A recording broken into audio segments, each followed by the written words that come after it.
Thank you very much, ladies and gentlemen. My good friend and former director in the context of the Australian Law Reform Commission, Michael Kirby, was described as the face that launched 1,000 ships. Books, I mean. The face that launched 1,000 books. Normally when you go to book launches, one gets the feeling that the main function of book launch is to help the book sink rather more rapidly than it would otherwise do. This is the first time that I've attended the launch of a journal, other than the inauguration of a journal. But I'm sure this one is not going to sink. It's a very useful compendium, both in its general part and in the special part that I'm going to address this evening. I suppose I should follow suit and tell you what's in the volume, apart from my brief introduction. And it tells us something about the use of force in our time, because the topics cover a wide variety of subjects. The responsibility to protect in the Arab Spring. It's been an Arab Spring for several seasons now, and I'm not quite sure whether Arab something else wouldn't be a better description. The assessment of the unwilling or unable test in the context of the jurisdiction of the International Criminal Court, an issue very present in relation to Libya, which connects the two articles. Libya wishes, for example, to prosecute Mr. al-Sanusi, who committed massacres when he was head of Gaddafi's security forces. It's certainly willing to prosecute, but the question is whether it's able to prosecute in a situation in which it can't control the streets. Various forms of assistance to government, and especially in particular non-lethal assistance. The airburst weapon system, which has already been referred to, and people's tribunals and the use of force, a subject with a distinguished intellectual tradition because it goes back to the Russell tribunals after the war. What that tells us about the use of force is that it covers a wide variety of subjects, from the classical jus in bello to the jus ad bellum as it's developed over time. I'm going to spend a little time on the history in particular of the responsibility to protect, because we're now seeing in Syria what might be regarded as the Götterdämmerung of the concept of responsibility to protect, the destruction in flames of that, I don't say curious, but somewhat amorphous doctrine. It's said that people who don't remember the history are condemned to repeat it. And there is, in fact, a lengthy history of discussion about humanitarian intervention going back even before the United Nations Charter. In the modern period, there were two main schools about humanitarian intervention, the Never School and the Almost Never School. The Almost Never School was represented by my supervisor and mentor, Professor Ian Brownlee. Sorry, the Never School was represented by Professor Brownlee. The Almost Never School was represented by my predecessor at Cambridge, Professor Bowett. Their competing doctoral theses of the 60s stood as monuments to the debate of the time. More recently, we've seen the invention of the notion of responsibility to protect, which has the great advantage of being encapsulated in a phrase R2P, which people know even if they know nothing about the subject. My colleague at Cambridge, Professor Philip Allott, was always very annoyed when he got into a taxi and people started talking to him about the legality of the Iraq War.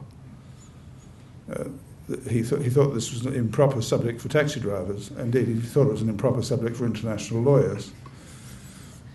We played a trick on him on one occasion by organising a taxi driver to pick him up from the station and specially briefing the taxi driver in advance on the international law debate about Iraq. Philip was not amused.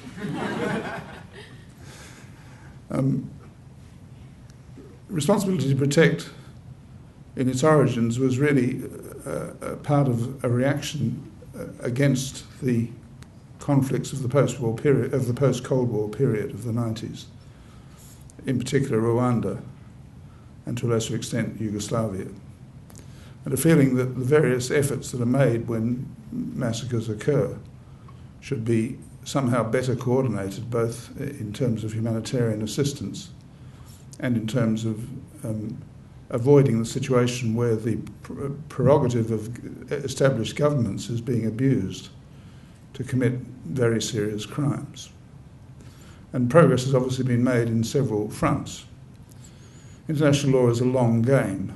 It wouldn't work if it wasn't. And we still have to reach a conclusion about the success, for example, of the ICC. But that it exists and that it's factored into the considerations of people on the ground in relation to situations indicates that at least it has some operational effect, however one may think the ultimate results may turn out. So there's been developments, but the question is whether it's changed international law or not. And the Libya and Syria events cast that question into bold light. One might ask, what is international law in the post-Cold War period in relation to humanitarian intervention and cognate questions? Obviously, the American involvement in the Contra, supporting the Contras in Nicaragua, had nothing to do with humanitarian intervention. But it did have quite a lot to do with the customary international law of the use of force. And the court went out of its way, one may say probably went too far out of its way, to lay down what it thought the modern law was. Article 2, paragraph 4, not defunct, as some people have said, but an operational rule, subject to the exceptions of individual and collective self-defence, with the broader parameters of collective self-defence than some had thought might apply. The capacity of the Charter and possibly of regional organisations to legitimise the use of force in certain circumstances, and a principle of humanitarian assistance not amounting to the use of force, provided it was operated in a non-discriminatory way and did not amount to intervention. Not merely was Article 2, paragraph 4 said to be dead, but so was Article 2, paragraph 7. But the decease of both provisions, I think, was unduly anticipated. That was a reasonable reflection of what international law was in 1986. The question is whether the responsibility to protect has changed things, and in what ways. I had to edit the 8th edition of Brownlee's Principles of International Law in 2012. Derek Wong was partly one of the many participants in that rather extensive exercise. And Brownlee, of course, was opposed to humanitarian intervention in all circumstances. And I felt out of allegiance to his strong views on the subject that the 8th edition should follow the 7th edition in taking the same position. But I was recently asked to comment in a BBC World Service interview in relation to Syria on the conditions for humanitarian intervention. This is on the day of the parliamentary vote in the United Kingdom, which refused to endorse the government's wish to use force in Syria for the time being. I said I thought it was premature to decide to use force, and therefore that the advice I would give if asked, which I wasn't by the British government, what to do is to wait. That advice turns out to have been right. And indeed, Barack Obama took, I think, from his own intuitions, the same advice in the United States. We will see with what eventual result. But I also found myself saying that there must be some circumstances in which humanitarian intervention or the exercise of the responsibility to protect must be permissible in situations of gross and large-scale violations of human rights, with a view to remediating those situations where there is substantial international support for them and where targeting can be developed in a way which is appropriate to the particular circumstances. It's very hard to condone the way the West behaved in relation to the massacres in Rwanda. It's very hard to condone the way the West behaved in relation to the safe areas in Bosnia. And so there is a feeling which the proponents of responsibility to protect have developed, that something has to be done in these situations. At the same time, there is a great deal of historical information about the success of intervention, even in circumstances that appear pressing urgent and justified. The first holder of the Whewell Chair at Cambridge in 1867 was a man called Harcourt. Harcourt was a member of the British Cabinet, Home Secretary, Chancellor of the Exchequer, and so on. The only public office he felt inconsistent with holding the Whewell Chair at Cambridge was Leader of the Opposition. When he became Leader of the Opposition, in one of Gladstone's, he was a Liberal, in one of Gladstone's sojourns in the country, he resigned from the chair. But he said in a series of articles written in the Times about the American Civil War, the only thing he wrote about international law, but the conditions for getting the chair in those days were less stringent than they are now. Under the pseudonym Historicus, he said the only lawful intervention is a successful intervention.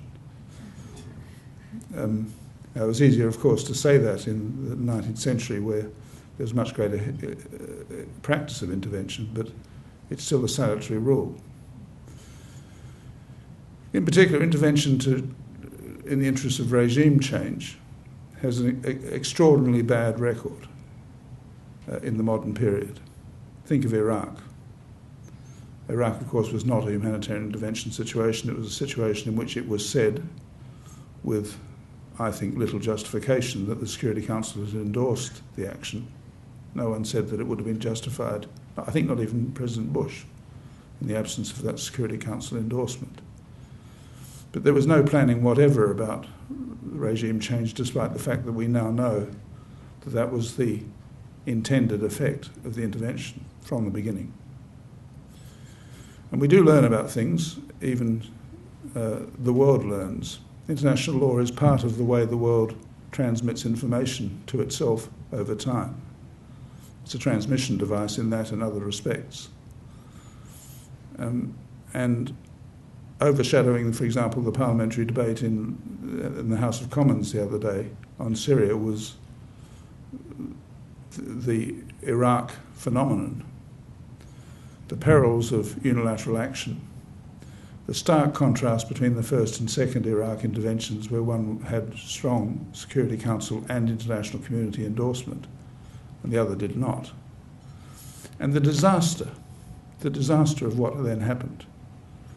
The stupidity of the intervention was a strong force underlying its illegality. Illegality and stupidity don't always go together, but they sometimes do.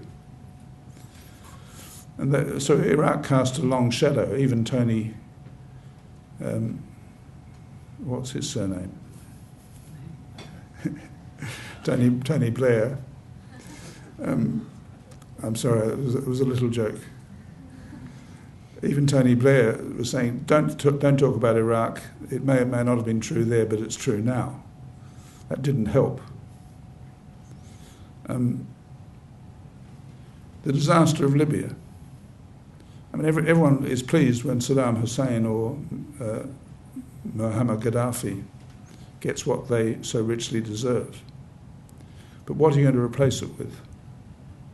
And if you intervene in these situations, you may find yourself with no choice but to replace it with.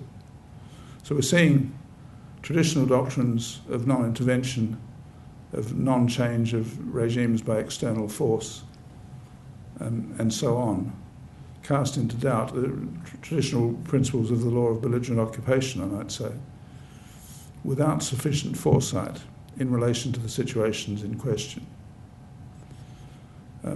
It may be that a prompt and vigorous intervention in Rwanda would have saved 600,000 lives, and that's worth doing. But the conditions for humanitarian intervention, or responsibility to protect in its forceful manifestation, are stringent indeed, and we will be very wise to remember the historical legacy of failed interventions and to remember Harcourt's words.